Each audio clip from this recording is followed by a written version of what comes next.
ಇದು ಎಂಥ ಕೆರಿಯರ್ ಅಂದರೆ it is A high risk and high paid job. Today if ಒಬ್ಬ ಹುಡುಗ ಫ್ಲೈಯಿಂಗ್ ಶುರು ಮಾಡಿಕೊಂಡು ಟ್ರೈನಿಂಗ್ ಮುಗಿಸಿ ಅವನವೆಲ್ಲ ಎಕ್ಸಾಮ್ಗಳು ಕ್ಲಿಯರ್ ಮಾಡಿಕೊಂಡು ಏರ್ಲೈನಿಗೆ ಸೇರಬೇಕಾದ್ರೆ ಮಿನಿಮಮ್ 1.5 ಕೋಟಿ ಬೇಕು. Even knowing everything, my son was unemployed for 3 years. Bird hit ಆಯಿತು ಅಂದರೆ damage to the not only engine, ಒಂದು ಎಂಜಿನ್ ಡ್ಯಾಮೇಜ್ ಆಯಿತು ಅಂದರೆ ಕೋಟ್ಯಾಂತರ ರೂಪಾಯಿ. Abdul Kalam will be staying in the VIP guest room. Menu ಹೇಗಿರಬೇಕು ಅಂದರೆ ರೈಸ್, ಸಾಂಬಾರ್, ರಸಮ್. ಅವರು ಅರ್ಧ ಊಟ ಮಾಡ್ತಾ if you don't mind can I eat with my fingers, this rasam is so good. Such a simpleton you has. Okay.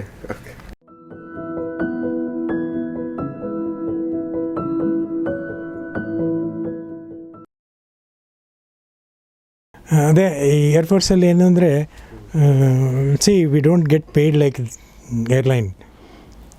Airline pays you very well, but whatever you got in air force we are happy. ಈಗ 2 ವರ್ಷಕ್ಕೆ 3 ವರ್ಷಕ್ಕೆ ಒಂದ್ಸರಿ transfer ಆಗೋದು.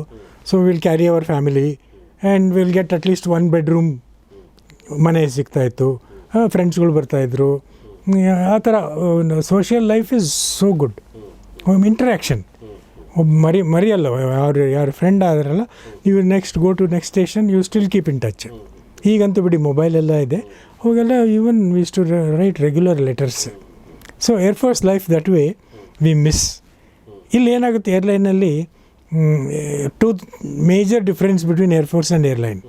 ಏರ್ಫೋರ್ಸಲ್ಲಿ your skill development ತುಂಬ ಒತ್ತು ಕೊಡ್ತಾರೆ. You have to fly manually. ಏನೋ ಒಂದಿಷ್ಟು ಆಯಾಸ ಆದರೆ you can engage autopilot. But we enjoyed flying manually and going to various places. I mean, it is not 2 days are similar. ಇವತ್ತು ಅಸ್ಸಾಮಿಂದ ಬೆಂಗಳೂರಿಗೆ ಬರಬೇಕು, ನಾಳೆ ಮತ್ತೆ ಬೆಂಗಳೂರಿಂದ ಡೆಲ್ಲಿಗೆ ಹೋಗಬೇಕು, ಆ ಥರ. So it was a very entertaining tenure. Okay. ಇನ್ನೊಂದು social life. Social life is very good. Okay. Airlines alli passenger is the king. You have to give comfort to him. So forget about your skills. You can do it in flight simulator, but you have to make the flight as comfortable as possible. So you're telling about your marriage, sir. Andre, was it arranged marriage or love marriage or? No, it was arranged by love marriage. Andre avaru kuda in the same field? Illa. She runs a school now because basically she's from maths background, MSc maths. So she's running a school in the name of First Cry andre idu urdu. So it's running well and she helps me in all this. Avaru nanna hasiru home paper daga we were the first experience ibrigu. So she is the one who arranged everything, drew the cover page. She is good artist. So ಈಗ retirement ಲೈಫನ್ನು enjoy ಮಾಡ್ತಾ ಇದ್ದೀರಾ? ಬರೆದು ಓದುವುದು ಅದೆಲ್ಲ ಮಾಡ್ತಾ ಇದ್ದೀರಾ. ಆಮೇಲೆ ನಾನು ಈಗಾಗಲೇ ಹೇಳಿರೋ ಹಾಗೆ ಆಪರೇಷನ್ ಸಿಂಧೂರ್ ಅವರ ಇತ್ತೀಚಿನ ಕೃತಿ, ಇದಕ್ಕಿಂತ ಮುಂಚೆ 4 ಪುಸ್ತಕಗಳನ್ನ ಬರೆದಿದ್ದೀರಾ ಸರ್? ಇದು 7ನೇ ಕೃತಿ, 7ನೇ ಪುಸ್ತಕ. ಸೊ ಇದರ ಆನ್ಲೈನ್ ಲಿಂಕನ್ನು ನಾನು ಡಿಸ್ಕ್ರಿಪ್ಷನಲ್ಲಿ ಮತ್ತು ಕಮ್ಯುನಿಟಿ ಪೇಜಲ್ಲೆಲ್ಲ ಹಾಕಿರ್ತೀನಿ. ದಯವಿಟ್ಟು ತೆಗೆದುಕೊಂಡು ಓದಿ. ನಮ್ಮ ಪಡೆಗಳ ಬಗ್ಗೆ, ನಮ್ಮ ಆರ್ಮ್ಡ್ ಫೋರ್ಸಸ್ ಬಗ್ಗೆ ನಮಗೆ ನಾಲೆಜ್ ತುಂಬ ಕಡಿಮೆ ಇರುತ್ತೆ. ಈ ಥರ ಘಟನೆಗಳಾದಾಗ ಸ್ವಲ್ಪ ಅದ್ರ ಬಗ್ಗೆ ತಿಳ್ಕೊಳ್ತೀವಿ. But from the horse mouth ಅಂತಾರಲ್ಲ, ಹಾಗೆ ಅವರಿಂದ ಬಂದರೆ ತೀರ್ಥ ಶಂಖದಿಂದ ಬರಬೇಕಂತಾರಲ್ಲ, ಹಾಗೆ ಅವ್ರು ಹೇಳ್ಬೇಕದನ್ನು ನಾವು ತಿಳ್ಕೊಂಡು ಹೇಳೋದು ಬೇರೆ, ಅದು ಒಂದು ಫಸ್ಟ್ ಹ್ಯಾಂಡ್ ಎಕ್ಸ್ಪೀರಿಯನ್ಸ್ ಬೇರೆ, ಅದು ಬೇರೆ ಲೆವೆಲ್ ಅದು. ಸೊ ಅದನ್ನು ಅವರು ಬರೆದಿದ್ದಾರೆ. ಸೊ ದಯವಿಟ್ಟು ಅದನ್ನು ತೆಗೆದುಕೊಂಡು ಓದಿ, ಆಮೇಲೆ ನಿಮ್ಮ ಅನಿಸಿಕೆಗಳನ್ನ ತಿಳಿಸಿ ಅಂತ ನಾನು ಕೇಳ್ಕೊಳ್ತೀನಿ. ಆಮೇಲೆ ಇದರಲ್ಲಿರೋದೆಲ್ಲ ಅಥೆಂಟಿಕ್ ಇನ್ಫಾರ್ಮೇಷನ್. ನಾನು ಸುಮ್ಮನೆ ನನಗೆ ತೋಚಿದ್ದು ಬರೆದಿಲ್ಲ.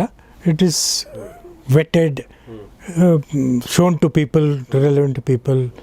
ಆ್ಯಂಡ್ ಇದನ್ನು ರೆಫರೆನ್ಸ್ ಆಗಿ ನೀವು ತಗೊಂಡು ಇದ್ರ ಬಗ್ಗೆ ಮಾತಾಡ್ಬೋದು. ಈಗ ನಾನು ಇನ್ನೊಂದು ವಿಚಾರದ ಬಗ್ಗೆ ಮಾತಾಡೋಕ್ಕೆ ಇಷ್ಟಪಡ್ತೀನಿ. ಅದೇನೆಂದರೆ ಅವರೊಬ್ಬ ಪೈಲಟ್, ಅಂದರೆ ಖಾಸಗಿ ವಿಮಾನಯಾನದ ಪೈಲಟ್, ಕಮರ್ಷಿಯಲ್ ಪೈಲಟ್ ಅಂತಾರಲ್ಲ ಸರ್ ಅದಕ್ಕೆ ಈಗ? ಓಕೆ. ಕಮರ್ಷಿಯಲ್ ಪೈಲಟ್ ಆಗಿ ಕೂಡ ಕೆಲಸ ಮಾಡಿದರೆ ಎಷ್ಟು ವರ್ಷಗಳ ಕಾಲ ಕೆಲಸ ಮಾಡಿದ್ರಿ ಸರ್? ನಾನು ವಾಯುಸೇನೆ ಬಿಟ್ಟ ಮೇಲೆ ಸುಮಾರು 14 ವರ್ಷ ವಿವಿಧ ಏರ್ಲೈನ್ಗಳಲ್ಲಿದ್ದೆ. ಏರ್ ಡೆಕ್ಕನ್ನಿಂದ ಪ್ರಾರಂಭ ಆಯಿತು. ಅದಕ್ಕಿಂತ ಮುಂಚೆ ನಾನು ವಾಯುಸೇನೆ ಬಿಟ್ಟ ಮೇಲೆ ಒಂದು ಸ್ಕೂಲ್ ಶುರು ಮಾಡಿದ್ದೆ ಜಕ್ಕೂರಲ್ಲಿ. 7 steps to cockpit ಅಂತೇಳಿ ಗ್ರೌಂಡ್ ಸ್ಕೂಲ್ ಫಾರ್. ಮೊದಲೆಲ್ಲ ಹೆಂಗಿರ್ತಿತ್ತು ಅಂದರೆ ಮಕ್ಕಳು ತಂದೆ ತಾಯಿಗೆ ಒಂದಿಷ್ಟು ಬಲವಂತ ಮಾಡಿ ನಾನು ಪೈಲಟ್ ಆಗಬೇಕು ಅಂದರೆ it is a very glamorous image ಬರುತ್ತಲ್ವ, ರೇಬ್ಯಾನ್ ಗ್ಲಾಸ್ ಹಾಕ್ಕೊಂಡು ವೆರಿ ಯೂನಿಫಾರ್ಮ್ ಅದು ಇದು ಅಂತೇಳಿ. ಸೊ ಈ ಮಕ್ಕಳು ಏನು ಮಾಡ್ತಾರೆ ಅಂದರೆ ಕೆಲವರು even if doing engineering they start forcing the parents, ನಾನು ಪೈಲಟ್ ಆಗಬೇಕು ಅಂತೇಳಿ. So at one stage if they are well to do, okay, no problem. If the student is halfway through is engineering, ನಾವು ಹೇಳ್ತಿದ್ದು ಆ school ಶುರು ಮಾಡಿದ್ದೆ ಇವ್ರನ್ನ advise ಮಾಡೋಕ್ಕೆ, don't stop, continue, because you can become pilot even after bachelor. You should have a backup system. ಇದು ಎಂಥ career ಅಂದರೆ it is a high risk and high paid job. So but it is not permanent job. ನೀವು pilot license ತೊಗೊಂಡ್ರಿ ಅಂದಮೇಲೆ ಯಾವ airline ನಿಮಗೆ ಬರೆದು ಕೊಡೋಲ್ಲ, you will take you as airline pilot ಅಂತ. ಆಮೇಲೆ ಟುಡೇ ಇಫ್ ಒಬ್ಬ ಹುಡುಗ ಫ್ಲೈಯಿಂಗ್ ಶುರು ಮಾಡಿಕೊಂಡು ಟ್ರೈನಿಂಗ್ ಮುಗಿಸಿ ಅವನವೆಲ್ಲ ಎಕ್ಸಾಮ್ಗಳು ಕ್ಲಿಯರ್ ಮಾಡಿಕೊಂಡು ಏರ್ಲೈನಿಗೆ ಸೇರಬೇಕಾದ್ರೆ ಮಿನಿಮಮ್ 1.5 ಕೋಟಿ ಬೇಕು. ಸೊ ಅದನ್ನೆಲ್ಲ ಲೋನ್ ತೊಗೊಳ್ಬೇಡಿ ಅಂತ ನಾನು ಪೇರೆಂಟ್ಸ್ಗೆ ಅಡ್ವೈಸ್ ಮಾಡಿದ್ದೆ. First is advise to parents, ನೀವು ಲೋನ್ ತೊಗೊಳೋ ಪರಿಸ್ಥಿತಿ ಇಲ್ಲಿದ್ರೆ ಖಂಡಿತ ಬೇಡ. Let him earn at least half of it and then you can take the risk of. So ಇದೇ ಉದ್ದೇಶ ಇಟ್ಕೊಂಡು ನಾವು ಮಕ್ಕಳಿಗೆ ಅಡ್ವೈಸ್ ಮಾಡ್ತಿದ್ವಿ. First test yourself, are you ready? ಯಾಕಂದರೆ ಅಲ್ಲಿ DGCA ಅಂತ ಇರುತ್ತೆ, ಡೈರೆಕ್ಟರ್ ಜನರಲ್ ಸಿವಿಲ್ ಏವಿಯೇಷನ್, ಅವರು ಎಕ್ಸಾಮ್ ಕಂಡಕ್ಟ್ ಮಾಡ್ತಾರೆ. ಸುಮಾರು 6 ಸಬ್ಜೆಕ್ಟ್ ಇರುತ್ತೆ. Minimum pass mark is 70, 69 you or fail. ಏನು ಟೆಸ್ಟ್ ಇರುತ್ತೆ ಸರ್ ಅದರಲ್ಲಿ? ಅದರಲ್ಲಿ ಏರ್ ನ್ಯಾವಿಗೇಷನ್ ಇರುತ್ತೆ, technical as per the aeroplanes technical details ಇರುತ್ತೆ, ದೆನ್ ಏರ್ ರೆಗ್ಯುಲೇಷನ್ ಅಂತ ಇರುತ್ತೆ, ಮೆಟ್ರಾಲಜಿ ವೆದರ್ ಇದರ ಬಗ್ಗೆ ಇರುತ್ತೆ. ಒಟ್ಟು 6 ಸಬ್ಜೆಕ್ಟ್ ಇರುತ್ತೆ. ಸೊ 6ರಲ್ಲೂ ಕ್ಲಿಯರ್ ಮಾಡಿದರೆ then you go for flying ಅಂತ. That was our stand. ಯಾಕಂದರೆ ಮೊದಲೆಲ್ಲ ಹೋಗ್ಬಿಡ್ತಿದ್ರು, ಅರ್ಧ ದುಡ್ಡು ಖರ್ಚಾದ್ಮೇಲೆ ವಾಪಸ್ ಬಂದ್ಬಿಡೋರು. It is very risky. So ಈ ಸ್ಕೂಲಿಗೆ ನಡೀತಾ ಇದೆ ನಿಮ್ದು? ಇಲ್ಲ, when I joined airline my son was the last student to pass. But ನೋಡಿ, even knowing everything, my son was unemployed for 3 years. Medical problem ಆಗಿತ್ತು. Then he went to Canada, he became a flight instructor. ಅಲ್ಲಿಂದ ವಾಪಸ್ ಬರೋ ಅಷ್ಟೊತ್ತಿಗೆ ಒಂದಿಷ್ಟು ಕೆಲವರು help ಮಾಡಿದರು. Then he regained that medical fitness. So ಇವೆಲ್ಲ ಅಪ್ ಆ್ಯಂಡ್ ಡೌನ್ಸ್, ಅದನ್ನು ತಡ್ಕೊಳ್ಳೋ ಶಕ್ತಿ ಇರಬೇಕು, ಆರ್ಥಿಕವಾಗಿ, ಮಾನಸಿಕವಾಗಿ, ದೈಹಿಕವಾಗಿ. ಸೊ ಯಾಕಂದರೆ ಇಟ್ ಈಸ್ ವೆರಿ, ಹೇಳಿದ್ನಲ್ಲ, high risk and high paid. So ನೀವು ಎಷ್ಟು ವರ್ಷಗಳ ಕಾಲ ಕೆಲಸ ಮಾಡಿದ್ರಿ ಸರ್ ಕಮರ್ಷಿಯಲ್ ಪೈಲಟ್ ಆಗಿ? 14 ವರ್ಷ ಕೆಲಸ ಮಾಡಿದ್ರಿ.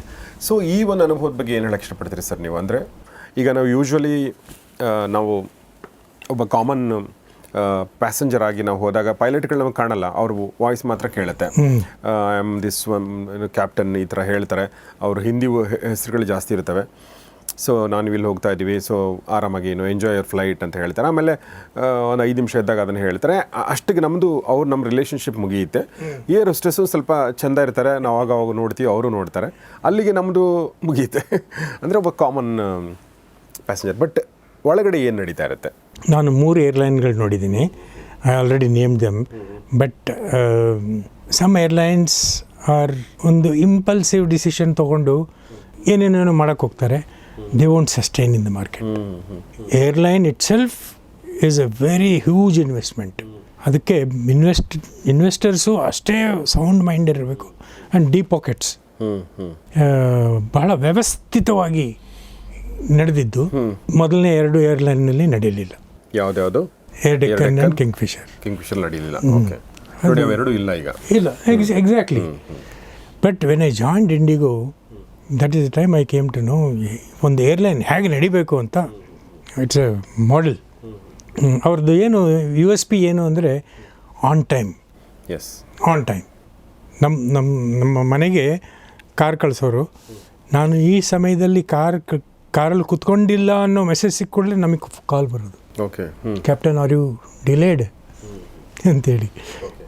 ಅಷ್ಟು it is very very very sensible management. Yes, for example ಇವಾಗ 4 ಗಂಟೆಗೆ ನಿಮ್ಮದು ಫ್ಲೈಟ್ ಇದೆ ಅಂತ ಅಂದ್ಕೊಳ್ಳಿ, 3:50 ನಮ್ಮದು ಡಿಪಾರ್ಚರ್ ಇದೆ ಅಂದರೆ ನೀವು ರೆಡಿ ಆಗೋದು ಎಷ್ಟೊತ್ತಿಗೆ? ನೀವು ಅದ್ರ ಬಗ್ಗೆ ಇಂಟರ್ನ್ಯಾಷನಲ್ ಫ್ಲೈಟ್ ಆದರೆ you have to report 1.5 hour before departure. ಅಷ್ಟೊತ್ತಿಗೆ ಎಲ್ಲ ರೆಡಿ ಮಾಡಿಟ್ಟಿರ್ತಾರೆ. We have to just check the correctness, ಅದು ಏನು ಫ್ಲೈಟ್ ಪ್ಲ್ಯಾನ್ ಎಲ್ಲ ಮಾಡಿಕೊಟ್ಟಿರ್ತಾರೆ ಕರೆಕ್ಟ್. ಆಮೇಲೆ ಕ್ಯಾಬಿನ್ ಕ್ರೂ ಬರ್ತಾರೆ, ಅವರಿಗೂ ಬ್ರೀಫಿಂಗ್ ಮಾಡಬೇಕು. ಏನಿರುತ್ತೆ ಸರ್ ಅದರಲ್ಲಿ? ಅದರೆಲ್ಲ everything from so and so place to so and so, and ಎಲ್ಲೆಲ್ಲ ಹೋಗಿರ್ತೀವಿ, ಯಾವ್ಯಾವ ವೇ ಪಾಯಿಂಟ್ ಅಂತ ಕರಿತೀವಿ ಅದಕ್ಕೆ. ವೇ ಪಾಯಿಂಟ್ ಅಂದರೆ suppose Bangalore to Singapore, most of the flight is over the sea, over the ocean. So ಅಲ್ಲಿ ಕೆಲವು ಪಾಯಿಂಟ್ಗಳನ್ನ ಕ್ರಿಯೇಟ್ ಮಾಡಿರ್ತಾರೆ from the satellites, GPS. So we have to over fly those points. ಆ point ಮೇಲೆ ಹೋಗ್ಬೇಕು ನೀವು. ಅದು ನಾವು ಒನ್ಸ್ ವಿ ಸಿಟ್, ಈಗ ಪೈಲಟ್ ಕೋ ಪೈಲಟ್ ಅಂತ ಒಂದಿರುತ್ತೆ. Pilot is a senior fellow, co pilot is a junior fellow. But not necessary only co pilot flies, co pilot also flies. ಈಗ ನಾನು pilot, not only pilot flies, co-pilot can also fly. ನೀವು correct word use ಮಾಡಿದ್ವಿ. One is pilot flying, other one is pilot monitoring. So I could be pilot monitoring from here to Singapore. That fellow flies and coming back I am pilot flying. He could be monitoring. So ಈಗ ಅವನು pilot flying will feed the computer. He will pilot monitoring will go around the aircraft. ಎಲ್ಲ ಮುಗಿದ ಮೇಲೆ, engineer sign ಮಾಡಿದ ಮೇಲೆ, refilling ಆದಮೇಲೆ, ಅದು ಮುಚ್ಚಿದ ಮೇಲೆ, ಮತ್ತೇನಾದರೂ ಎಕ್ಸ್ಟರ್ನಲ್ ಏನಾದರೂ ಕೆಲವರು ಎಲ್ಲೋ ಸರಿ ಬೀಳಿಸಿರ್ತಾರೆ, ಲಗೇಜ್ ಅನ್ನೋದು ಬೀಳಿಸಿರ್ತಾರೆ, ಅಥವಾ ಒಂದು ಡೋರ್ ಓಪನ್ ಆಗಿರುತ್ತೆ, ಕ್ಲೋಸ್ ಇರಲ್ಲ, ಅಥವಾ ಅದನ್ನೆಲ್ಲ ನೋಡ್ಕೊಂಡು ಬಂದು then you will cross check ಇದನ್ನು ಫೀಡ್ ಸರಿಯಾಗಿ ಮಾಡಿದ್ದೀರಾ ಅಂತೇಳಿ. So that is the major part. ಆಮೇಲೆ ನೀವು ಹೇಳಿದ್ರಲ್ಲ, ಅಡ್ರೆಸ್ ದ ಪ್ಯಾಸೆಂಜರ್ಸ್, ರೆಡಿನೆಸ್ ಬರುತ್ತೆ. Then we push back time ಕೊಟ್ಟಿರ್ತಾರೆ. ಪುಷ್ ಬ್ಯಾಕ್ ಅಂದರೆ ಇದು ಸ್ಟ್ಯಾಂಡಲ್ಲಿ ಇರುತ್ತಲ್ಲ, ಇದು with the help of tractor we don't start the engine there, very close to people walking. So we get push back and we start the engine, then we take off. So way point ಅಂತ ಹೇಳಿದ್ರಲ್ಲ ನೀವು, ಆ way point ಅದು computer feed ಮಾಡಿದ್ರೆ it will take ಅಲ್ಲಿಗೆ ಹೋಗುತ್ತೆ. ಕೆಲವು ಸರಿ ಏನಾಗುತ್ತೆ ಅಂದರೆ ವೆದರ್, ಬಿಕಾಸ್ ಆಫ್ ವೆದರ್ ಡಿಟೋರ್ ತಗೋಬೇಕಾಗುತ್ತೆ. ಅಂದರೆ ನೀವು ಹೋಗೋ ದಾರಿ ಬಿಟ್ಟು ಸ್ವಲ್ಪ ವಾಪಸ್ ಹೋಗಿ ಬರಬೇಕು. ವಾಪಸ್ ಅಂದರೆ actually that is where the captain's decision comes. Weather ಈ ಥರ ಇದ್ದರೆ how much extra fuel have to take, ಯಾಕಂದರೆ ಹಿಂಗೆ ಹೋದರೆ ಮತ್ತೆ ವಾಪಸ್ ಬರೋ ಅಷ್ಟೊತ್ತಿಗೆ ಎಕ್ಸ್ಟ್ರಾ ಖರ್ಚಾಗಿರ್ತಲ್ಲ. So that is one. Then ಕೆಲವು ಸರಿ ಏನಾಗುತ್ತೆ ಅಂದರೆ ಟ್ರಾಫಿಕ್ ಕಡಿಮೆ ಇದ್ದರೆ they will give direct point. Okay, traffic ಅಂದರೆ ಎಲ್ಲಿ ಟ್ರಾಫಿಕ್? ಏರೋಪ್ಲೇನ್ಗಳು, ಇದರಲ್ಲಿ ಲ್ಯಾಂಡಿಂಗಲ್ಲಿ ಅಲ್ಲ ಏರ್ವೇಸ್ಗಳಲ್ಲಿ traffic. Okay. So direct routing ಕೊಟ್ಟರೆ we save some fuel, some 500 kg, 600 kg. So that is good for company. So ಅದೊಂದು ಫ್ರೀಡಮ್ ಇದೆ ಪೈಲಟ್ಗೆ ಆ ಥರ. ಆಮೇಲೆ ಲ್ಯಾಂಡಿಂಗ್ ಆದಮೇಲೆ then there is something called FDTL, flight duty time limit ಅಂತೇಳಿ. ನಮಗೆ ಬೇಕಾಬಿಟ್ಟು ಹಂಗೆ ಹೋಗಿ ಅಲ್ಲಿಗೆ ಹೋಗು ಅಂಥೇಳಿ. If you are doing domestic flying, ದೇಶದೊಳಗಡೆ ಇದ್ದರೆ you can do 5 landings or 9 hours of flying at a time. Like ಒಂದು ಪ್ಯಾಟರ್ನ್ ಇರುತ್ತೆ. Bangalore to Lucknow to Calcutta to Patna to Mumbai, ಇದೊಂದು ಪ್ಯಾಟರ್ನ್. ಸೊ ಅದನ್ನು ನನಗೆ 1 ತಿಂಗಳು ಮುಂಚೆನೇ ಹೇಳಿರ್ತಾರೆ, ದಿಸ್ ಈಸ್ ದ ಪ್ರೋಗ್ರಾಮ್ ಅಂತೇಳಿ. ಅದಕ್ಕೇನೆ ಜಾಸ್ತಿ ಮಾಡೋಂಗಿಲ್ಲ. They can't say from Mumbai go to Pune. But ನೀವು ಇಷ್ಟು ಪಾಯಿಂಟ್ಗಳಿಲ್ಲ, ಇದು ಕೂಡ ತುಂಬ ಹ್ಯೂಜ್ ಅಲ್ವಾ? ಆಮೇಲೆ ಟೈಮ್ ತುಂಬ ಟೈಮ್ ತೊಗೊಳುತ್ತೆ. ಇನ್ ದ ಸೆನ್ಸ್ ಅದನ್ನು ಕ್ಯಾಲ್ಕುಲೇಟ್ ಮಾಡ್ತಾರೆ. Within 9 hours it has to be completed. Of flight time, not ground time ಬಿಟ್ಟು ಫ್ಲೈಟ್ ಟೈಮ್. ಓಕೆ. ಸೊ ಅದು ಇರುತ್ತೆ. ಸೊ ಒಂದಾದ್ಮೇಲೆ ಒಂದು ನೀವು ಯು ಡೋಂಟ್ ಫೀಲ್ ಟಯರ್ಡ್ ಆ ಥರ 9 hours ಅಂತ? That's why we change, we become pilot monitoring, pilot flying ಆ ಥರ. ಸೊ ಕೆಲವು ಕಡೆ it's only the captain who has to do landing. Patna is one tricky place, Jammu, Kathmandu. So ಅಲ್ಲೆಲ್ಲ ಇವೆಲ್ಲ ಕಾಲ್ಡ್ ಕ್ರಿಟಿಕಲ್ ಏರ್ಫೀಲ್ಡ್ಸ್. ಕ್ರಿಟಿಕಲ್ ಏರ್ಫೀಲ್ಡ್ಸಲ್ಲಿ only people with experience and qualification. ಏನು critical ಯಾಕೆ sir ಅವು? ಬಿಕಾಸ್ ಆಫ್ ರನ್ವೇ ಲೆಂತ್ ಇರ್ಬೋದು, obstacle ಇರ್ಬೋದು. Case ಪಟ್ನಾದಲ್ಲಿ ಏನಾಗುತ್ತೆ ಅಂದರೆ ಈಗ ಇರೋ ರನ್ವೇ ಸಿಟಿ ಸೆಂಟರ್ನಲ್ಲಿದೆ. ಸಿಟಿ ಸೆಂಟರ್ ಅಂದರೆ ನ್ಯಾಚುರಲಿ ಅದು ಅಬ್ಸ್ಟಕಲ್ ಇರುತ್ತೆ, ಬಿಲ್ಡಿಂಗಲ್ಲಿ ಕಟ್ಟಿರ್ತಾರೆ. ಕಟ್ಟಬಾರ್ದು ಈ ಅಪ್ರೋಚ್ ಪಾತಲ್ಲಿ, ಬಟ್ ಎಲ್ಲ ಕಡೆ ನಡೆಯುತ್ತೆ. ಒಂದಿಷ್ಟು ಕೊಟ್ಬಿಟ್ರೆ ಬಿಲ್ಡಿಂಗ್ ಕಟ್ತಾರೆ. ಟಾಲ್ ಟ್ರೀಸ್, ಕೇರಳದಲ್ಲಿ ಇದು ಲ್ಯಾಂಡ್ ಮಾಡೋಕೆ ಹೋದ ದೊಡ್ಡ ದೊಡ್ಡ ತೆಂಗಿನ ಮರಗಳು. Birds, biggest hazard is birds. ಒಂದು ಬರ್ಡ್ ಹಿಟ್ ಆಯಿತು ಅಂದರೆ it's very damage to the not only engine.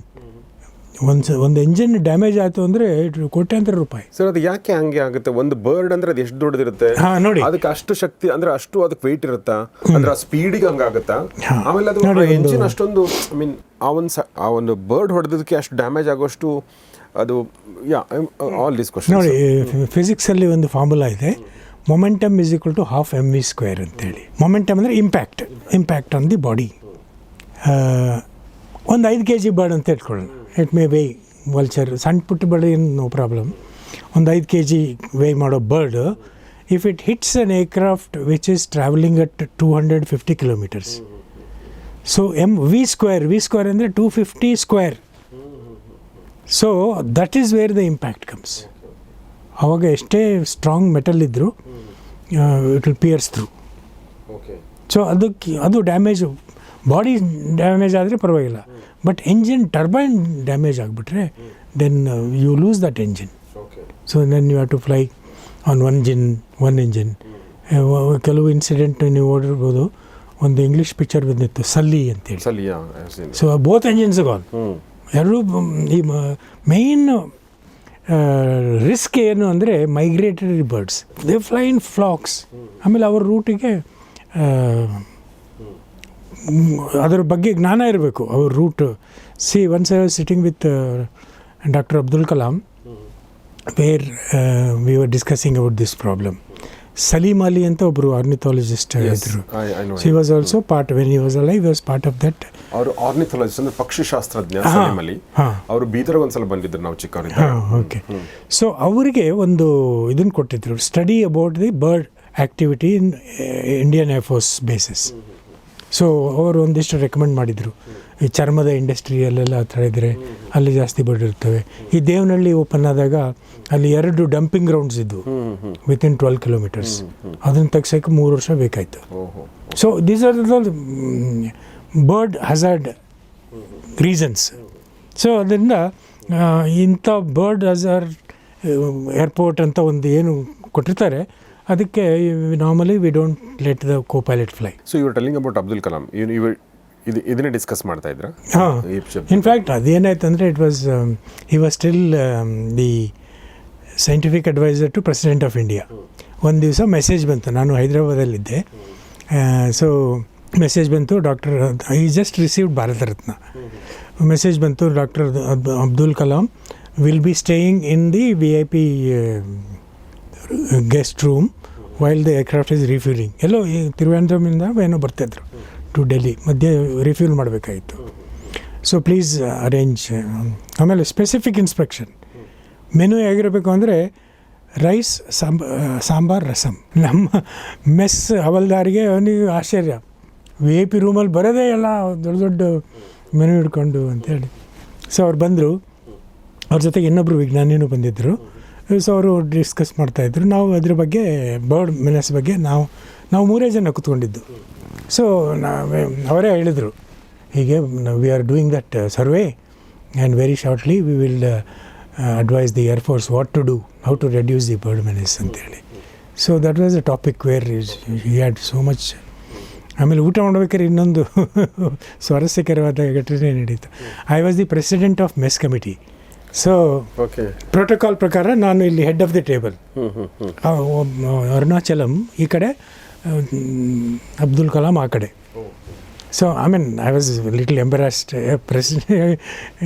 ಸದ್ಯದಲ್ಲೇ ಪ್ರೆಸಿಡೆಂಟ್ ಆಗೋರು ನಾನು ಹಿಂಗೆ. ಅವರು ಅರ್ಧ ಊಟ ಮಾಡ್ತಾ if you don't mind can I eat with my fingers this rasam is so good such a simpleton you has. Okay. So ಅದೊಂದು ಘಟನೆ.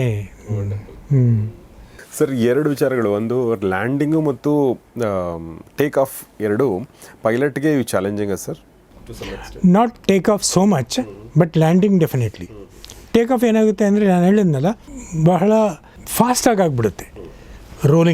Rolling from standing still position to reach the take off speed. ಆ speed reach ಆದರೆ even if you don't do anything the aircraft will take off, because that is the 3 speed ಇರುತ್ತೆ. ಒಂದು V1, VR and V2 ಅಂತೇಳಿ. V1 ಅಂದರೆ decision speed. ಅದು ಅಲ್ಲಿ ಅದಕ್ಕಿಂತ ಮುಂಚೆ ಏನಾದರೂ ನೀವು ಹ್ಯಾವ್ ಟು ರಿಜೆಕ್ಟ್. ಏನು ರಿಜೆಕ್ಟ್? ಸಾರಿ, ಅರ್ಥ ಆಗಲಿಲ್ಲ. ಈಗ ನೀವು ಸಪೋಸ್ ಒಂದು ಟೇಕ್ ಆಫ್ಗೆ V1 ಅದು ಕಂಪ್ಯೂಟರ್ ಕ್ಯಾಲ್ಕುಲೇಟ್ ಮಾಡಿಕೊಡುತ್ತೆ, ಅದನ್ನು ಫೀಡ್ ಮಾಡಿರ್ತಾರೆ. ಸೊ 180 ಕಿಲೋಮೀಟರ್ ಹತ್ರ ಹೋದರೆ ಅದರೊಳಗೆ 180 ಕಿಲೋಮೀಟರ್ ಮುಟ್ಟಕ್ಕಿಂತ ಮುಂಚೆ ಏನಾದರೂ ಟೆಕ್ನಿಕಲ್ ಪ್ರಾಬ್ಲಮ್ ಆಯಿತು, then you have to stop the aircraft, because that is the only within the available length of the runway. ಅದು 181 ಆದರೆ you have to take off. Then you can come back and land. But that is what is called decision speed.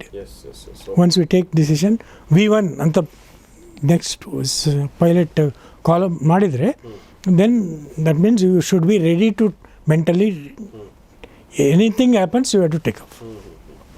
Then VR ಅಂದರೆ rotate, where we actually leave the ground.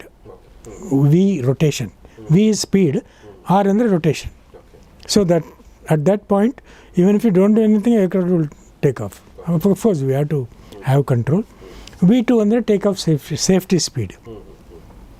ಅದು ಒಂದು speed ಮುಟ್ಟಿದ ಮೇಲೆ then you are like safely airborne and around 200 feet you engage the autopilot. 200 feet from the ground ಆದಮೇಲೆ ನೀವು engage the autopilot. Landing why it is a challenge. Number 1 bird ಹೇಳ್ದಾಗೆ, bird hit ಆದರೆ ಅಥವಾ short length of runway, ಅದರಲ್ಲಿ slightly different. You can't ಈಗ Bengaluru runway ನೋಡಿ 14,000 ಅಡಿ. Not that ಅಷ್ಟು ಉದ್ದ ಇದೆ, ನಾನು ಎಲ್ಲೆಲ್ಲ ರನ್ ಮಾಡ್ತೀನಿ ಅಂತಲ್ಲ. It is a designated place for touch down. So ಆ ಟಚ್ ಡೌನಲ್ಲಿ you have to put the aircraft on ground. ಕೆಲವು ಸರಿ ಇದು ಆಗಲ್ಲ, you have to short runway, Hubli ಆ ಥರ ಎಲ್ಲ. Visibility, main thing is visibility. It's good weather, this is the best weather actually. October, November, then December onwards it becomes low visibility. ಐರಾಪ್ಸ್ ಅಂತ ಕರಿತೀವಿ, ಇರೆಗ್ಯುಲರ್ ಫ್ಲೈಟ್ ಆಪರೇಷನ್ಸ್ ಅಂತ ಹೇಳಿ. So ಅವಾಗ ಒಂದು ಮಿನಿಮಮ್ ಇಷ್ಟು ವಿಸಿಬಿಲಿಟಿ ಅಂತ ಇರುತ್ತೆ. Each aerodrome will have minimum visibility. So Delhi, Jaipur, Lucknow ಅಲ್ಲೆಲ್ಲ ವಿಂಟರಲ್ಲಿ it is almost zero visibility. ನೀವು ಕಾರ್ ಡ್ರೈವ್ ಮಾಡೋಕ್ಕಾಗಲ್ಲ. So many times, so many car crash happens in Delhi because they can't see anything. ಒಬ್ಬನ ಯಾರೋ ಕ್ರಾಶ್ ಮಾಡಿಬಿಡ್ತಾರೆ, ದಡ ಅಂತೇಳಿ. So in that stage we are landing an aeroplane with 180 passengers on board with almost 70 tons weight. The aeroplane will fly on its own. So ನಮಗೆ ಕೆಲವು procedure ಇರ್ತವೆ, ಅದನ್ನೆಲ್ಲ ನಾವು ಸಿಮ್ಯುಲೇಟರ್ನಲ್ಲಿ ಎಲ್ಲ ಪ್ರಾಕ್ಟೀಸ್ ಮಾಡಿರ್ತೀವಿ. ಬಟ್ ಈ ರನ್ವೇ ಸೆಂಟ್ರ್ ಲೈನ್ ಅಂತ ಇರುತ್ತೆ, ಅದರ ಲೈಟ್ಗಳೆಲ್ಲ ಇರುತ್ತೆ. ಒಂದು ಲೈಟ್ ಕಾಣಬೇಕು ಮಿನಿಮಮ್. ಓಕೆ, ಆವಾಗ you can let the aircraft touch down on its own. ಆ ಫ್ಲೈಟ್ ಸಿಮ್ಯುಲೇಟರ್ ಏನು ಮಾಡ್ತಾ ಅಂದರೆ, ಒಂದು ಲೈಟ್ ಕಂಡ ಮೇಲೂ ಎಂಜಿನ್ ಆಫ್ ಮಾಡಿಬಿಡ್ತಾರೆ. Then you have to go round again. It's very tough training. But ಆ ಟ್ರೈನಿಂಗ್ ನೋಡ್ಕೊಂಡ್ರೆ ಆ್ಯಕ್ಚುಲಾಗಿ ಲ್ಯಾಂಡ್ ಮಾಡೋದೇ ಒಳ್ಳೆಯದು. ಸೊ ಎರಡು ವಿಚಾರ ಸರ್. ಒಂದೇನಂದ್ರೆ ನೀವು ಆಟೋ ಲ್ಯಾಂಡಿಂಗ್ ಅಂತ ಹೇಳಿದ್ರಿ, ಇದ್ರ ಬಗ್ಗೆ ಗೊತ್ತಿಲ್ಲ ಸರ್ ನಮಗೆ, ಅದ್ರ ಬಗ್ಗೆ ಹೇಳಿ ಸರ್. ಅಂದರೆ ಯೂಶ್ವಲಿ ಲ್ಯಾಂಡ್ ಮಾಡ್ಬೇಕಾದ್ರೆ ತುಂಬ ಕಷ್ಟ ಅನ್ನೋದು ನಮ್ಗೆ ಗೊತ್ತು. ಕಷ್ಟ ಇನ್ ದ ಸೆನ್ಸ್ ಸ್ವಲ್ಪ ಅದನ್ನು we have to be careful ಅನ್ನೋದು ಗೊತ್ತು. ಆಮೇಲೆ ಪೈಲಟೇ ಅದನ್ನು ಮಾಡ್ತಾರೆ ಅಂತ ಗೊತ್ತು. ಬಟ್ ಆಟೋ ಲ್ಯಾಂಡಿಂಗ್ ಅಂದರೆ ಫ್ಲೈಟ್ ತಾನೇ ಲ್ಯಾಂಡಿಂಗ್ ಮಾಡುತ್ತೆ. ನೋಡಿ, ಇದಕ್ಕೆ 3 ರಿಕ್ವೈರ್ಮೆಂಟ್ ಇರುತ್ತೆ. ಒಂದು ಗ್ರೌಂಡ್, ನಾವೇನು ಇನ್ಸ್ಟ್ರೂಮೆಂಟ್ ಲ್ಯಾಂಡಿಂಗ್ ಸಿಸ್ಟಮ್ ಅಂತೀವಿ, ಅದರಲ್ಲಿ 2 ಭಾಗ, ಒಂದು ಲೋಕಲೈಸರ್, ಇನ್ನೊಂದು ಗ್ಲೈಡ್ ಸ್ಲೋಪ್ ಅಂತ. Glide slope is responsible for up and down guidance of the aeroplane. Okay. Localiser is responsible for lateral guidance. So ಅವಿಷ್ಟು ಅಕ್ಯುರೇಟ್ ಆಗಿರಬೇಕು. ಅಂದರೆ ಅಕಸ್ಮಾತ್ ಕರೆಂಟ್ ಹೋಯಿತು, then the take over should be microseconds. Takeover of the generator or alternate power should be in microseconds. So that's why not all airports are fulfill this requirement. Innondu aeroplane between Boeing and Airbus. Boeing cannot do this. Boeing alli auto landing illa. Okay. Airbus alli ide. So Airbus has to equip that system, auto landing system. Third and the most important is pilot qualification. He should be trained, he should have passed that training, and only most of the senior pilots do. Okay. ನೀವು ಮಾಡಿದ್ರೆ sir auto pilot? Yes. ತುಂಬ ವರ್ಷಗಳಾಯ್ತು ಬಂದ. ಬಿಡಲ್ಲ. Okay. ಯಾಕಂದರೆ it's mandatory training. ಆಮೇಲೆ ತಿಂಗಳಿಗೊಂದ್ಸರಿ ಇದನ್ನು practice ಮಾಡಬೇಕು. So auto pilot, auto land ಅಂತ ಯಾವಾಗ ನಾವು ಟೇಕ್ ಆಫ್ ಟೈಮಲ್ಲೇ ಡಿಸೈಡ್ ಆಗಿರುತ್ತೆ. We will get A message, do auto land, next landing will be auto land ಅಂತೇಳಿ ಅದನ್ನು ರೆಕಾರ್ಡ್ ಮಾಡಬೇಕು. ಬಟ್ ಆ ಪ್ಲೇಸ್ ಅಂದರೆ ಈಗ ಈ ಪ್ಲೇಸಿಗೆ ಬಂದು ಇಳಿಬೇಕು ಅಂದರೆ ಆ ಪ್ಲೇಸಿಗೆ ಬರೋ ತನಕ ನಿಮ್ಮ ಕೆಲಸನ ಬಂದಮೇಲೆ ಆಟೋ ಲ್ಯಾಂಡಿಂಗ್ ಮಾಡೋದು? At one stage the landing logic kicks in between. ನಾವೆಲ್ಲ ಫ್ಲೈ ಮಾಡ್ತಿರ್ತೀವಿ. When you descend to 2400 to 500 feet above ground, then the landing system will take over. Systems will be different now. So ಅದರಲ್ಲಿ guidance ಅದೆಲ್ಲ. So ನಾವೇನು ಅಂದರೆ just be ready to take over. ಕೆಲವು ಸರಿ ಹತ್ರ ಕೂತ್ಕೊಂಡ್ಬಿಟ್ರೆ impulsively it's not simulator nobody dies. But here if something goes wrong, you are the people who trust you. So you ದೂರ ಕೂತ್ಕೋಬೇಕು, but you have to trust it. You have to just keep your eyes focused and hand be ready. Okay. ಟ್ರೈನಿಂಗಲ್ಲಿ ಏನು ಮಾಡ್ತಾರೆ ಅಂದರೆ airplane touch down ಆಮೇಲೂ ಏನೋ emergency ಕೊಟ್ಬಿಡ್ತಾರೆ. Then again you have to go. Simulation ಅಂತ ತುಂಬ ಸಲ ಸರ್ ಹೇಳಿದರು. ಆ ಸಿಮ್ಯುಲೇಷನ್ ಅಂದರೆ ಏನು ಅಂದರೆ ಆ್ಯಕ್ಚುಯಲ್ ಸಿಚುವೇಶನ್ಗಳನ್ನು ರೀಕ್ರಿಯೇಟ್ ಮಾಡಿ ಆ ಪೈಲಟ್ಗಳಿಗೆ ತರಬೇತಿ ಕೊಡೋದು. ಇದು ಬೆಂಗಳೂರಲ್ಲೂ ಇದೆ ಈ ಫೆಸಿಲಿಟಿ. ಮೊದಲೆಲ್ಲ ನಾವು ಫ್ರಾನ್ಸಿಗೆ ಹೋಗ್ತಾ ಇದ್ವಿ. ಸೊ ಈಗ ಬೆಂಗಳೂರಲ್ಲಿ ಏರ್ಬಸ್ನವರೇ ಈ ಸಿಮ್ಯುಲೇಟರ್ ಇಟ್ಟಿದ್ದಾರೆ. ಏನೇನಿರುತ್ತೆ ಸರ್ ಅಲ್ಲಿ? ಇಟ್ ಈಸ್ ಒಂದು ದೊಡ್ಡ ಇದೆ, ಈ ಚೇಂಬರ್ ಥರನೇ ಇರುತ್ತೆ.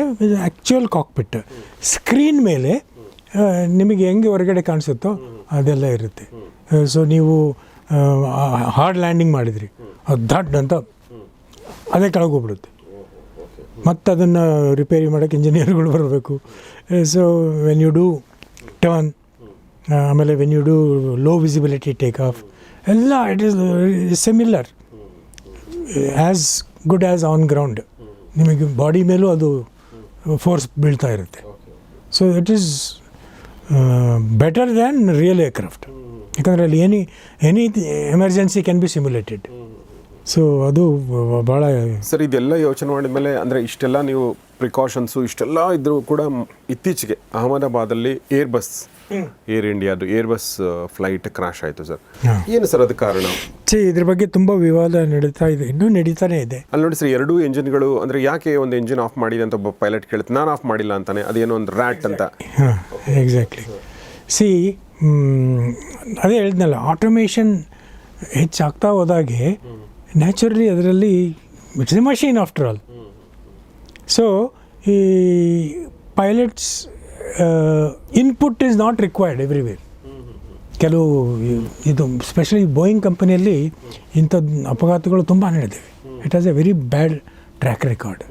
ಅಲ್ಲಿ ಏನಾಗುತ್ತೆ ಅಂದರೆ ಇದು ಯಾಕೆ ಇದು ಪೈಲಟ್ಗಳಿಗೆ ಮಾತಾಡಿದರು why did you switch off ಅಂತ ಹೇಳಿದರೆ it is a spring loaded switch fuel cock ಅಂತ ಹೇಳ್ತೀವಿ spring loaded switch starting engine start ಮಾಡುವಾಗ it is in start position and engine switch off landing ಆದಮೇಲೆ it will be lifted and brought back. ನಮಗೆ ಕನಿಸುತ್ತೆ ಇದು mechanical process ಅಂತ but it is governed by a switch and it is governed by something called FADEC. Basically ಸಿಂಪಲಾಗಿ ಹೇಳೋದು ಅಂದರೆ that equipment will control both the engines. So ಅದರಿಂದ electronic instruction ಬಂದರೆ it will slip back to off position. ಹಂಗಾಗಿರ್ಬೋದು ಅಂತ ಒಂದು theory. ಇನ್ನೊಂದು ಅದಕ್ಕೆ ಸಿಗ್ನಲ್ ಹೆಂಗೆ ಅದೇ FADEC is the one which is digitally controlling the engine. So ಅದು ಕೆಲವು ಸರಿ ಏನಾಗುತ್ತೆ ಅಂದರೆ ಮಳೆಗಾಲದಲ್ಲಿ ನೀರು ತುಂಬಿಕೊಂಡು ಆ ವೈರ್ಗಳಲ್ಲಿ ಏನೋ ಒಂದು ಎಕ್ಸ್ಪೋಸ್ ಆಗಿಬಿಟ್ಟಿರ್ತವೆ. So there will be naturally malfunction. ಆಮೇಲೆ ಇವೆಲ್ಲ ತುಂಬ ಒಳಗಡೆ ಇರ್ತವೆ. It is not part of the routine technical supervision. ಇದು ಕೆಲವು ಇನ್ಸ್ಟ್ರಕ್ಷನ್ ಕಳಿಸ್ತಾರೆ ಕಂಪನಿಯಿಂದ. ಆ ಕಂಪನಿಯಿಂದ ಬೋಯಿಂಗ್ ಕಂಪನಿ ಅಂತ ಹೇಳೋಣ. ಆ ಬೋಯಿಂಗ್ ಕಂಪನಿಯಿಂದ ಏರ್ ಇಂಡಿಯಾಕ್ಕೆ ಬರುತ್ತೆ. ನಾವು ಏರ್ ಇಂಡಿಯಾದವ್ರನ್ನ ಮಾಡ್ತಾರೋ ಅಥವಾ ಸುಮ್ಮನೆ ರೆಕಾರ್ಡ್ ಮಾಡಿರ್ತಾರೋ ಗೊತ್ತಿಲ್ಲ. ಸೊ ಇದು ಆಮೇಲೆ ಜನರಲಿ ಏನು ಮಾಡ್ತಾರೆ ಅಂದರೆ in an air accident if the pilot is alive blame him. If the pilot is dead in any case hang him. ಹಾಂ, ಯಾಕಂದರೆ ಇವೆಲ್ಲ ದೊಡ್ಡ ದೊಡ್ಡ ಕಂಪನಿಗಳು, $1 ಬಿಲಿಯನ್ ಕಂಪನಿಗಳು. ಇವರಿಗೆ ಎಂಥ ಹೊಡೆತ ಬೀಳುತ್ತೆ ಇನ್ಶೂರೆನ್ಸಿಂದ. ಯಾಕಂದರೆ ನೆಕ್ಸ್ಟ್ ಇನ್ಶೂರೆನ್ಸ್ ಮಾಡೋಕ್ಕೆ ಇನ್ಶೂರೆನ್ಸ್ ಕಂಪನಿಗಳು they will demand A high premium because of their track record. ಈ ಪ್ರೊಫೆಷನಲಿಸಮ್ ಅಂತ ಇರುತ್ತಲ್ಲ ಏವಿಯೇಷನಲ್ಲಿ, ಅದು ವೆರಿ ಇಂಪಾರ್ಟೆಂಟ್. ನಾವು who is the head of the civil aviation? A secretary, IAS cadre comes from Agriculture and Farmer Welfare Department. Okay. Where is the professionalism? So ಅವ್ರ lobby ಹೆಂಗಿದೆ ಅಂದರೆ ನನಗೇನೋ ಮನೆ ಕಟ್ಟಿಸ್ಬೇಕು ಡೆಲ್ಲಿನಲ್ಲಿ, ಮಗಳ ಮದುವೆ ಮಾಡಬೇಕು ಡೆಲ್ಲಿನಲ್ಲಿ, ಮೇಕ್ ಮಿ DGCA ಅಂತ ಬಂದ್ಬಿಡ್ತಾರೆ. It's so sad, it's tragic. So ಈ Boeing company can manipulate him. ಯಾಕಂದ್ರೆ ಗೊತ್ತಿಲ್ಲ, he will sign on the dotted line and he doesn't listen to pilot community because he is a babu, he is not a pilot. So it has been a very very wrong precedence. Specialization and professionalism ಗೆ ನಾವು importance ಕೊಡಲ್ಲ. ನೀವು ಎರಡನೇ ಕಾರಣ ಹೇಳ್ತೆ, that is one of the reasons ಅಂತ ನೀವು ಹೇಳ್ತೆ. Maybe one of the what are the other reasons? The moment ಏರ್ಬಸ್ಸಲ್ಲೂ ಇರುತ್ತೆ, the moment engine fails or both the systems, hydraulic systems become unserviceable, that ram air turbine comes out because that is the one now giving power, hydraulic power for the system. But that also induces drag. Drag ಅಂದರೆ ಅದರ ಇದು it is a propeller which has come down. ಆ take off ಸಮಯದಲ್ಲಿ speed is very low. So ಅದು ಇದಕ್ಕೆ ಮತ್ತೆ ಇದು add ಮಾಡಿಬಿಟ್ರೆ ನಾವು ಇಟ್ ವಾಂಟ್ ಸಸ್ಟೈನ್ ಫ್ಲೈಟ್. ಈ ಡಬಲ್ ಇಂಜಿನ್ ಫೇಲ್ಯೂರು ಅಕಸ್ಮಾತ್ ಏನಾದರೂ ಮೇಲಾಗಿದ್ದರೆ ಆಗಲೂಬೋದಾಯಿತು. But there is enough time for pilots to do a restart of the engine. ಇದರಲ್ಲಿ time was just 42 seconds something like that. So ಅದರಲ್ಲಿ ಆಗಲಿಲ್ಲ. ಇನ್ನೊಂದು theory of course blaming the pilot, one wanted to commit suicide ಅಂತೆ, or both are fighting, ಏನೋ it's easy to say. But those who are dead, those whose family members are dead, we deserve to tell them the truth. The truth is not come as it. It does not come out. ಇನ್ನು ಬರಲ್ಲ, ಯಾಕಂದರೆ ಇವಕ್ಕೆಲ್ಲ ತುಂಬ ಸಮಯ ಇರುತ್ತೆ. But only thing that flight duration is 42 seconds. So it's ಕೆಲವು ಲಾಬಿಗಳು ಕೆಲಸ ಮಾಡ್ತವೆ ಇದರಿಂದ. ಅಮೇರಿಕಾದಿಂದ FAA ಬಂದರು, FAA is equivalent to DGCA ನಮ್ಮ ದೇಶದಲ್ಲಿ. ಆಮೇಲೆ ಬೋಯಿಂಗ್ ಕಂಪನಿ ರೆಪ್ರೆಸೆಂಟೇಟಿವ್ಸ್ ಬಂದರು. They have to keep their keep their side alive, and who's easy victim? Pilot. Pilot. And who should have saved the pilot? DGCA. Who is he? He is from Agriculture and Farmers Welfare Department. That is a tragedy. So ಅವರ ಅನುಭವ, ಅಗಾಧವಾದ ಅನುಭವ ಮತ್ತು ಅದರಿಂದ ಅನುಭವದ knowledge ಇದೆಯಲ್ಲ, ಅದು invaluable. So ಇಷ್ಟೊಂದು ವಿಚಾರಗಳನ್ನ ಹೇಳಿದ್ದಕ್ಕಾಗಿ, ಮತ್ತು ಎಲ್ಲಕ್ಕಿಂತ ಮುಖ್ಯವಾಗಿ ಫಸ್ಟ್ ಶುರುವಾಗಿದ್ದು ನಾವು ಆಪರೇಷನ್ ಸಿಂಧೂರ್ ಮೂಲಕ ನಾವು ಶುರು ಮಾಡಿದ್ವಿ. ಅದಾದಮೇಲೆ ಅವ್ರ ಕರಿಯರು, ಅದಾದಮೇಲೆ ಅವ್ರು ಪೈಲಟ್ ಆಗಿದ್ದು, ಈ ಥರ ಸುಮಾರು ವಿಚಾರಗಳು, ಪರ್ಸ್ನಲ್ ಲೈಫ್ ಎಲ್ಲವನ್ನೂ ಕೂಡ ಮಾತಾಡಿದ್ವಿ.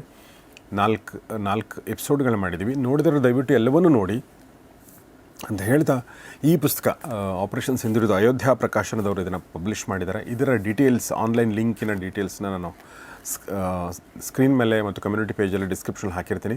ದಯವಿಟ್ಟು ಇದನ್ನು ಎಲ್ಲರೂ ಕೊಂಡು ಓದಿ ಮತ್ತು ನಿಮ್ಮ ಅನಿಸಿಕೆಗಳನ್ನ ದಯವಿಟ್ಟು ತಿಳಿಸಿ ಅಂತ ಹೇಳ್ತಾ, ನಾನು ವಿಂಗ್ ಕಮಾಂಡರ್ ಸುದರ್ಶನ್ ಸರ್ಗೆ ನಿಮ್ಮೆಲ್ಲರ ಪರವಾಗಿ ತುಂಬ ತುಂಬ ಧನ್ಯವಾದಗಳು ಸರ್. ನಮ್ಮ ಜೊತೆ ಇಷ್ಟೊತ್ತು spoke at length and it was wonderful to have you and very happy. Gourish Akki studio ತುಂಬ ಹ್ಯಾಪಿಯಾಗಿದೆ, ತುಂಬ ಖುಷಿ ಇದೆ ಮತ್ತು ತುಂಬ ವೆರಿ ಪ್ರೌಡ್. ನಮ್ಮ ಸ್ಟುಡಿಯೋದಲ್ಲಿ ಸರ್ ಬಂದು ಮಾತಾಡಿದ್ದಾರೆ ಅನ್ನೋದೇ ನಮಗೊಂದು, ನಮ್ಮ ಟೊಪ್ಪಿಗೆಯಲ್ಲಿ ಒಂದು ಗರಿ. ಅವಕಾಶ ಕೊಟ್ಟಿದ್ದಕ್ಕೆ ಧನ್ಯವಾದಗಳು. Thank you very much sir, thank you. So sir ಎಲ್ಲ ಪುಸ್ತಕಗಳ ಬಗ್ಗೆನೂ ನಾನು ಮುಂದೆ ಒಂದು ಸಲ ಮಾತಾಡ್ತೀನಿ, ಯಾಕೆಂದರೆ ಅವರು ಒಳ್ಳೆ ಓದುಗರು ಮತ್ತು ಒಳ್ಳೆ ಬರಹಗಾರರು. ನಾನು ಮೊದಲನೇ ಪುಸ್ತಕ ಈಗ ತೊಗೊಂಡಿದ್ದೀನಿ, ಇದು ನಾನು ಓದ್ತೀನಿ, ನೀವು ಕೂಡ ಓದಿ ಮತ್ತು ನಿಮ್ಮ ಅನಿಸಿಕೆಗಳನ್ನ ದಯವಿಟ್ಟು ಕಮೆಂಟ್ ಬಾಕ್ಸಲ್ಲಿ ತಿಳಿಸಿ ಅಂತ ಹೇಳ್ತಾ ಇವತ್ತಿನ ಈ ಎಪಿಸೋಡ್ನ ಮುಗಿಸ್ತಾ ಇದ್ದೀನಿ. ಸೊ ಈ ಥರದ ಕಾರ್ಯಕ್ರಮಗಳಿಗಾಗಿ ಗೌರೀಶ್ ಅಕ್ಕಿ ಸ್ಟುಡಿಯೋನ ನೀವು ನೋಡ್ತಾ ಇರಿ ಮತ್ತು ಚಾನಲ್ ಸಬ್ಸ್ಕ್ರೈಬ್ ಮಾಡಿ. ನೋಡ್ತಾರೆ ಗೌರೀಶ್ ಅಕ್ಕಿ ಸ್ಟುಡಿಯೋ, ನೋಡ್ತಾರೆ ಒಳ್ಳೆ ಕಾರ್ಯಕ್ರಮಗಳನ್ನ. ನಮಸ್ಕಾರ.